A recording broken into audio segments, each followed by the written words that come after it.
తెలంగాణ ముఖ్యమంత్రి రేవంత్ రెడ్డి గారికి దెబ్బ మీద దెబ్బ తగులుతా ఉంది. ఏం చేయాలో అర్థం కానటువంటి సిచ్యువేషన్‌లో కాంగ్రెస్ పార్టీకి సంబంధించినటువంటి మంత్రుల వ్యవహారం కూడా కనబడతా ఉంది. ఓవైపు పీసీసీ చీఫ్ మహేష్ కుమార్ గౌడ్, మరోవైపు కాంగ్రెస్ పార్టీకి సంబంధించినటువంటి నేతలలో టెన్షన్ వాతావరణం కనబడుతున్నటువంటి పరిస్థితి.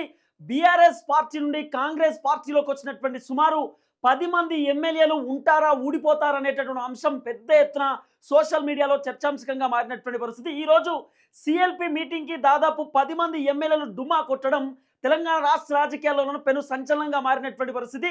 ఆ 10 మంది ఎమ్మెల్యేలు ఎందుకు పోలేదు, ఎందుకు సిఎల్పి మీటింగ్కి వాళ్ళు హాజరు కాలేదు అంటే తెలంగాణ ముఖ్యమంత్రి రేవంత్ రెడ్డి గారే మీరు రావద్దు అని చెప్పిండా, లేకపోతే ఈ 10 మంది ఎమ్మెల్యేలే కావాలని సిఎల్పి మీటింగ్కి పోలేదా అనేది ఇప్పుడు చాలా పెద్ద క్వశ్చన్ మార్క్ లెక్క కనబడుతున్నది. కానీ నిన్న ఈరోజు 2 రోజులు దానం నాగేందర్ ఖైరతాబాద్కి సంబంధించినటువంటి ఎమ్మెల్యే ఇంట్లో పార్టీలు మారినటువంటి ఎమ్మెల్యేల భేటీలు కొనసాగినటువంటి పరిస్థితి. దాదాపు సుమారు వాళ్ళు 7 నుండి 8 గంటల పాటు భేటీలో పాల్గొన్నారు.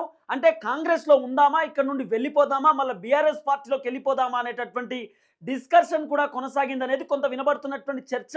వాస్తవానికి ఎవరైతే బీఆర్ఎస్ పార్టీ నుండి కాంగ్రెస్ పార్టీలోకి వచ్చినటువంటి 10 మంది ఎమ్మెల్యేలలో దానం నాగేందర్ అడ్డంగా ఇరుక్కుపోయినట్టే లెక్క. ఎందుకంటే దానం నాగేందర్కి వేరే ఆప్షన్ కూడా కనబడేటటువంటి సిచ్యువేషన్ లేదు. దానం నాగేందర్ని మినహాయిస్తే మిగతా 9 మంది ఎమ్మెల్యేలు స్టిల్ నౌ వాళ్ళు ప్రజెంట్ ఇంకా చెప్తున్నటువంటి మాట, మేము ఇంకా కాంగ్రెస్ పార్టీకి పోలేదు, ఇంకా మేము బీఆర్ఎస్ పార్టీలోనే ఉన్నాము, బీఆర్ఎస్ పార్టీలోనే కంటిన్యూ అవుతున్నామని చెప్పి ఆ ఎమ్మెల్యేలు చెప్తున్నటువంటి మాట. కానీ దానం నాగేందర్ ఎందుకు అడ్డంగా ఇరుక్కుపోయిండు, దానం నాగేందర్ ఇరుక్కుపోవడానికి గల కారణం ఏంటంటే వాస్తవానికి Danam Nagender BRS party B form పైన గెలిచిండు, బీఆర్ఎస్ పార్టీ కారు గుర్తు పైన గెలిచిండు. బాన్స్వాడకి సంబంధించినటువంటి ప్రజలు పోచారం శ్రీనివాస్ రెడ్డిని కూడా బీఆర్ఎస్ పార్టీకి సంబంధించిన కారు గుర్తు పైన గెలిపించినారు, దానం నాగేందర్ని కారు గుర్తు పైన గెలిపించినారు ఖైరతాబాద్ జనం. అయితే దానం నాగేందర్ ఏం చేసి నాకు బీఆర్ఎస్ పార్టీ నచ్చలేదు, కేసీఆర్ నచ్చలేదు, కేటీఆర్ నచ్చలేదు అని చెప్పి దానం నాగేందర్ బీఆర్ఎస్ పార్టీకి రాజీనామా చేసి కాంగ్రెస్ పార్టీలోకి వచ్చిండు. సరే, బీఆర్ఎస్ పార్టీ దానం నాగేందర్కి ఇష్టం లేనప్పుడు ఆ పార్టీలో గెలిచినటువంటి ఎమ్మెల్యే పదవి కూడా రాజీనామా చేయాల్సిందే కదా. కానీ ఆయన రాజీనామా చేయలేదు. లేదు నేను పార్టీ ఇష్టం లేదు కాబట్టి పార్టీ నుండి వెళ్ళిపోయినా ఎమ్మెల్యే పదవి సస్పెండ్ చేసేటటువంటి రైట్ పార్టీలకు లేదు కాబట్టి నేను కాంగ్రెస్లోకి వచ్చినా అని చెప్పి దానం నాగేందర్ చెప్తున్నటువంటి మాట. కానీ ఖైరతాబాద్కి సంబంధించినటువంటి జనం మాత్రం మమ్మల్ని మోసం చేసిండు దానం నాగేందర్, బీఆర్ఎస్ పార్టీని మోసం చేసిండు, ఖైరతాబాద్ జనాన్ని కూడా మోసం చేసిండు. కాబట్టి దానం నాగేందర్ పైన పెద్ద ఎత్తున ఖైరతాబాద్ జనం వ్యతిరేకతతో ఉన్నటువంటి దాఖలాలు కూడా మనం చూసినాం. కానీ బీఆర్ఎస్ పార్టీకి సంబంధించినటువంటి నేతలు మాత్రం ఎక్కడ కూడా తగ్గేదే లేదు అనేటటువంటి తీరులోనూ వ్యవహరిస్తున్నటువంటి పరిస్థితి. దానం నాగేందరు అనర్హత వేటు పడాల్సిందే. దాదాపు పార్టీలు మారినటువంటి ఫస్ట్ 3 ఎమ్మెల్యేలు, ఒక ఆయన తెల్లం వెంకట్రావు, దానం నాగేందర్, కడియం శ్రీహరి. కానీ దానం నాగేందర్ చేసినటువంటి పెద్ద తప్పు ఏంటంటే ఆయన ఆల్రెడీ బీఆర్ఎస్లోకి వెళ్ళి కాంగ్రెస్లోకి వచ్చిండు. ఓకే, వచ్చినోడు అట్లుండక సార్ ఏం చేసిండు, పార్లమెంట్ ఎన్నికలలో ఎంపీగా పోటీ చేసిండు. ఏళ్ళకెళ్ళి కాంగ్రెస్ పార్టీలోకి వెళ్ళి కాంగ్రెస్ పార్టీ బీఫామ్ తీసుకున్నాడు. సికింద్రాబాద్ ఎంపీగా పోటీ చేసిండు కిషన్ రెడ్డి పైన, చిత్తుగా ఓడిపోయినటువంటి దాఖలాలు కూడా మనం చూసినాం. అంటే ఇప్పుడు దానం నాగేందర్ నేను పార్టీ మారలేదు అని చెప్పడానికి ఛాన్స్ లేదు. ఎందుకంటే ఆల్రెడీ కాంగ్రెస్లోకి వెళ్ళి ఎంపీగా పోటీ చేసింది కాబట్టి అఫిడవిట్ ఉంటుంది. దానం నాగేందర్ పోటీ చేసినటువంటి ఆ కీలకమైనటువంటి అంశాలు కూడా ఉంటాయి. కాబట్టి దానం నాగేందర్ తప్పించుకునేటటువంటి ప్రసక్తి లేదు. ఇంకొక అంశం చూసుకుంటే ఇటు కడియం శ్రీహరికి సంబంధించినటువంటి వ్యవహారం కూడా కొంత తేడా కనబడుతున్నటువంటి పరిస్థితి. కడియం శ్రీహరి కూడా ఆయన వాళ్ళ బిడ్డకు ఎంపీ టికెట్ ఇప్పించుకునేటటువంటి ప్రయత్నం చేసిన కాంగ్రెస్ పార్టీ నుండి. వాస్తవానికి కడియం శ్రీహరి వాళ్ళ బిడ్డ కడియం కావ్యకు ఆమెకు వరంగల్కి సంబంధించినటువంటి MP ticket BRS party announce చేసినటువంటి నేపథ్యంలో లేదు బీఆర్ఎస్ పార్టీలోకి వెళ్ళి మా బిడ్డ గెలిచేటటువంటి పరిస్థితి లేదు, నా కూతురు ఇప్పుడు గెలవాలంటే సేఫ్ జోన్లో ఉండాలంటే కాంగ్రెసే కావాలని చెప్పి కాంగ్రెస్ బీఫామ్ తీసుకొని ఎంపీగా పోటీ చేయించేటటువంటి కార్యక్రమం చేసిండు కడియం శ్రీహరి. అలాగే కాంగ్రెస్ పార్టీకి ఆయన ప్రచారం చేసినటువంటి వీడియోలు కూడా పెద్ద ఎత్తున సోషల్ మీడియాలో సర్క్యులేట్ అయినాయి. కాబట్టి దానం నాగేందర్, కడియం శ్రీహరి వీళ్ళిద్దరిని మినహాయిస్తే మిగతా వాళ్ళు సేఫ్ జోన్లో ఉండొచ్చు. అది కూడా 50-50 ఛాన్సెస్ అనేది కొంత సోషల్ మీడియాలో వినబడుతున్నటువంటి చర్చ. అలాగే అరకపూడి గాంధీ కూడా అడ్డంగా దొరికిపోయినటువంటి పరిస్థితి. అరకపూడి గాంధీ బీఆర్ఎస్ పార్టీకి సంబంధించినటువంటి ఎమ్మెల్యే పాడి కౌశిక్ రెడ్డితో వివాదంలోకి ఆయన దూరినటువంటి సిచ్యువేషన్ మనం చూస్తాం. పాడి కౌశిక్ రెడ్డి నివాసం మీదికి పోయి కూడా దాడికి పాల్పడినటువంటి విజువల్స్ కూడా మనం చూస్తాం. అంటే అరకపూడి గాంధీ కూడా కాంగ్రెస్ పార్టీలో ఉన్నాడు, కాంగ్రెస్ పార్టీ కండో కప్పుకొని బీఆర్ఎస్ వాళ్ళపైన దాడికి వచ్చిందనేటటువంటి ఒక అంశాన్ని కూడా క్రియేట్ చేసేటటువంటి కార్యక్రమం చేస్తూ ఉన్నారు. అంటే తెరపైన కనబడినటువంటి విజువల్సే. అంటే చాలా క్లియర్గా అరకపూడి గాంధీ కౌశిక్ రెడ్డి వాళ్ళ ఇంటిపైకి పోయి దాడులు చేసినటువంటి విజువల్స్ కూడా మనం చూస్తాం. తర్వాత కౌశిక్ రెడ్డి ప్రతీకార చర్యకు దిగినటువంటి దాఖలాలు కూడా మనం చూస్తాం. అంటే అరకపూడి గాంధీ కూడా కొంత ఇరుక్కుపోయినటువంటి సిచ్యువేషన్. తర్వాత గూడెం మైపాల్ రెడ్డి పడాన్ చెరువుకు సంబంధించినటువంటి ఎమ్మెల్యే వ్యవహారం కూడా కొంత వాతావరణం అతలాకుతలంగా కనబడ్డది. గూడెం మైపాల్ రెడ్డి కాంగ్రెస్ పార్టీకి వచ్చిండు బీఆర్ఎస్ పార్టీ నుండి. అక్కడ ఉన్నటువంటి కాటా శ్రీనివాస్ గౌడ్ పెద్ద ఎత్తున ఆయనే పంచాయతీ పెట్టుకున్నాడు. గూడెం మైపాల్ రెడ్డిని కాంగ్రెస్లో ఎట్లా తీసుకుంటారు, నేను ఆల్రెడీ కాటా శ్రీనివాస్ గౌడ్ అక్కడ ఉండగా, అంటే కాంగ్రెస్ పార్టీలో ఉన్నటువంటి వ్యక్తిని కాదని చెప్పి గూడెంని తీసుకున్నారంటే నాకు మర్యాద ఇయ్యనట్టే లెక్క. కాబట్టి గూడెం మైపాల్ రెడ్డిని కాంగ్రెస్లో తీసుకోవడం నేను ఒప్పుకోవట్లేదు. గూడెం మైపాల్ రెడ్డి కాంగ్రెస్ నేతలను ఇబ్బంది పెడతా ఉన్నాడు, ఆయనను ఇమీడియట్లీ తీసేయండి అంటూ కూడా పెద్ద ఎత్తున చర్చ నడిచింది. తర్వాత పోచారం శ్రీనివాస్ గౌడ్ కూడా ఆయన కాంగ్రెస్ పార్టీకి సంబంధించినటువంటి సభలలో పాల్గొన్నటువంటి పరిస్థితి. పోచారం శ్రీనివాస్ గౌడ్ పేరు కూడా పెద్ద ఎత్తున కాంగ్రెస్కి సంబంధించినటువంటి కొన్ని ప్రోగ్రామ్స్లలో అనౌన్స్ చేసినటువంటి నేపథ్యాన్ని కూడా మనం చూస్తాం. అంటే సుమారు 10 మంది ఎమ్మెల్యేలలో దగ్గర దగ్గర 6 నుండి 5 మంది ఎమ్మెల్యేలు అడ్డంగా దొరికిపోయినారు. ఇంకా 5 మంది ఎమ్మెల్యేలు కొంత సేఫ్ జోన్లో ఉన్నామంటూ కూడా నటించేటటువంటి కార్యక్రమం చేస్తున్నారు. అయితే ఈ ఏదైతే అనర్హత వేటుకు సంబంధించినటువంటి పంచాయతీ కాస్త సుప్రీంకోర్టులో నడుస్తున్నది.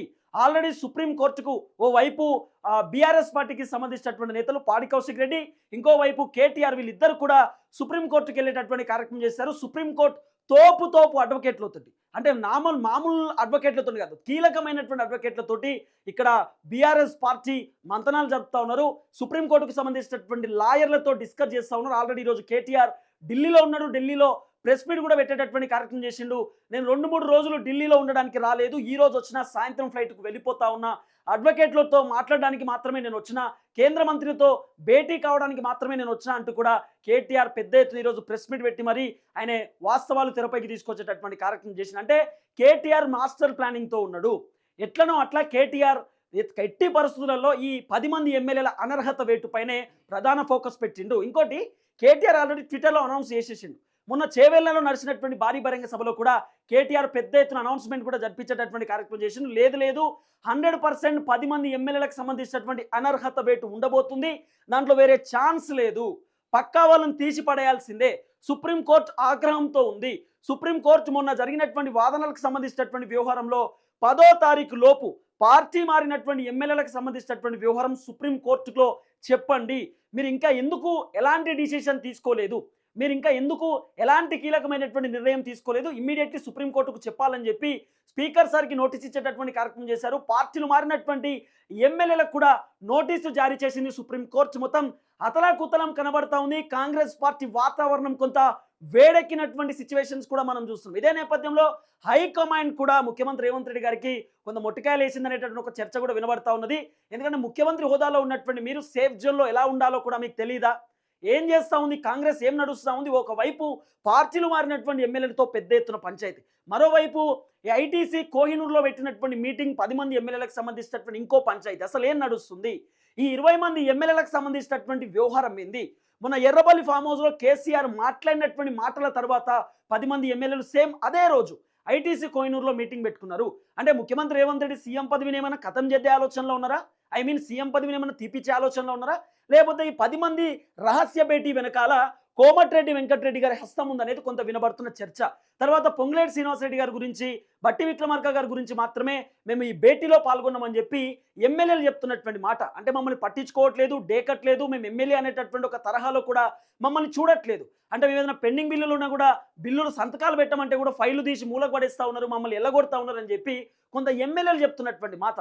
మొత్తానికి జడ్చర్లకు సంబంధించినటువంటి ఎమ్మెల్యే అనిరుద్ రెడ్డి కూడా ఎక్కడ కూడా తగ్గేటటువంటి సిచ్యువేషన్ చేయట్లేదు, నన్ను పట్టించుకోవట్లేదు, ఖచ్చితంగా వాళ్ళపైన యాక్షన్ తీసుకోవాల్సిందే అంటూ కూడా జడ్చర్ల ఎమ్మెల్యే అనిరుద్ రెడ్డి కూడా కొంత సీరియస్గా ఉన్నాడు అనేది కొంత వినబడుతున్నటువంటి చర్చ. ఇదే నేపథ్యంలో మాత్రం మొత్తానికి 20 మంది ఎమ్మెల్యేలలో 10 మంది సొంత పార్టీకి సంబంధించినటువంటి ఎమ్మెల్యేలు, మిగతా 10 మంది పార్టీలు మారినటువంటి ఎమ్మెల్యేలు.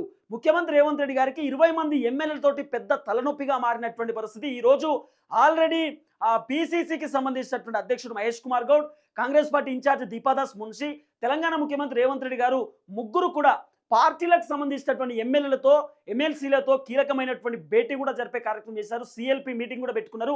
దాంట్లో తీన్మార్ మల్లన్న కూడా ఆ మీటింగ్కి డుమా కొట్టినటువంటి పరిస్థితి. దాదాపు పార్టీలు మారినటువంటి ఎమ్మెల్యేలు కూడా ఆ మీటింగ్కి డుమా కొట్టినటువంటి సిచ్యువేషన్. అంటే ఈ పార్టీలు మారినటువంటి ఎమ్మెల్యేలు ఎందుకు పోలేదనే క్వశ్చన్ మార్క్లో ఒక కీలకమైనటువంటి వ్యవహారం తెరపైకి వస్తుంది. ఏంటంటే ఇప్పుడు కనుక సిఎల్పి మీటింగ్ అటెండ్ అయ్యారు అనుకో, పక్కా వాళ్ళు కాంగ్రెస్ వాళ్ళు అన్నట్టే లెక్క. కాబట్టి సుప్రీంకోర్టుకు మనం సమాధానం చెప్పాలంటే సిఎల్పి మీటింగ్ అటెండ్ కావద్దు. సిఎల్పి మీటింగ్ అంటే ఏంది? కాంగ్రెస్ పార్టీకి సంబంధించినటువంటి మీటింగ్. కాబట్టి కాంగ్రెస్ పార్టీ మీటింగ్లో మనం ఒకవేళ అటెండ్ అయితే నువ్వు కాంగ్రెస్ వానివి కాబట్టే కదా కాంగ్రెస్ పార్టీ మీటింగ్ పోయినావు అని చెప్పి మమ్మల్ని క్వశ్చన్ చేస్తారు. కాబట్టి పోవద్దు అనేది ఒక చర్చ నడుస్తుంది. తర్వాత ఇక్కడ చాలా క్లియర్గా ఇంకో అంశం ఏంటంటే పోచారం శ్రీనివాస్ రెడ్డి ఆయన రాజకీయాలలో దిట్ట, మాజీ స్పీకర్గా ఉన్నాడు, తర్వాత మాజీ మంత్రిగా కూడా ఉన్నాడు. కాబట్టి పోచారం శ్రీనివాస్ రెడ్డి వయసులో పెద్ద ఆయన ఒక డిసిషన్కి వచ్చిందట. నేను కాంగ్రెస్ పార్టీకి రాజీనామా చేసి ఆయన ఎమ్మెల్యే పదవికి రాజీనామా చేసి కాంగ్రెస్కి వెళ్ళి మళ్ళీ పోటీ చేద్దామనేటటువంటి ఆలోచనలో పోచారం గారు ఉన్నారట. ఎందుకంటే కోర్టు మమ్మల్ని తీసేసే కంటే ముందే మేమే వెళ్ళిపోతాం. ఇప్పుడు ఎట్లుంటుందంటే క్రికెట్ ఆడతాం కదా, ఫర్ ఎగ్జాంపుల్ చెప్తున్నా, క్రికెట్ ఆడేటప్పుడు ఇటు బ్యాటింగ్ చేసేవాళ్ళు ఉంటారు, బౌలింగ్ చేసేవాళ్ళు, ఫీల్డింగ్ చేసేవాళ్ళు ఉంటారు. ఈ బ్యాట్ కొట్టినాక 6 కొడతా 4 కొడతా అని చెప్పి ఈయన కొట్టిన తర్వాత ఆడు పట్టుకున్నాడు ఎందుకు, క్యాచ్ పట్టుడు ఎందుకు, అవతలో నన్ను అవుట్ చేసుడు అవసరం, నేనే వికెట్ని కొట్టి అవుట్ అయితే అయిపోతుంది కదా అనే ఆలోచనలో ఉన్నారు ఇప్పుడు ఎమ్మెల్యేలు. కాబట్టి పోచారం శ్రీనివాస్ రెడ్డి కూడా క్లారిటీతో ఉన్నాడు. వాళ్ళు నన్ను సస్పెండ్ చేసేది ఏంది, నేనే సస్పెండ్ అయిపోతా, నన్ను సెల్ఫ్ డిఫెన్స్లో నేనే అవుట్ అయిపోతా, నేనే రాజీనామా చేసి కాంగ్రెస్కి వెళ్ళి పోటీ చేస్తా అనే ఆలోచనలో పోచారం ఉన్నాడు.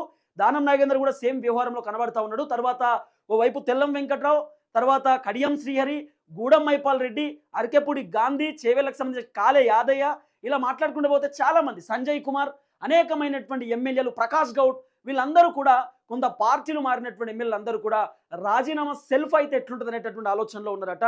సో మూకముడిగా వీళ్ళు పార్టీకి రాజీనామా చేయట్లేదు, ఎమ్మెల్యే పదవికి రాజీనామా చేయడానికి కొంత సర్వం సిద్ధం చేస్తూ ఉన్నారు అనేటటువంటి ఒక చర్చ నడుస్తూ ఉంది. మళ్ళీ తెలంగాణ రాష్ట్రంలో 10 నియోజకవర్గాలలో ఉప ఎన్నికల సరళి మోగబోతా ఉన్నది. మళ్ళీ ఒక జంగ్ సైరన్ మోగేటటువంటి అవకాశం కూడా కనబడతా ఉన్నది. 10 నియోజకవర్గాలలో మళ్ళీ ఉప ఎన్నికలకు సంబంధించినటువంటి హడావిడి వాతావరణం కూడా కొనసాగేటటువంటి సిచ్యువేషన్స్ కూడా ఉన్నాయి.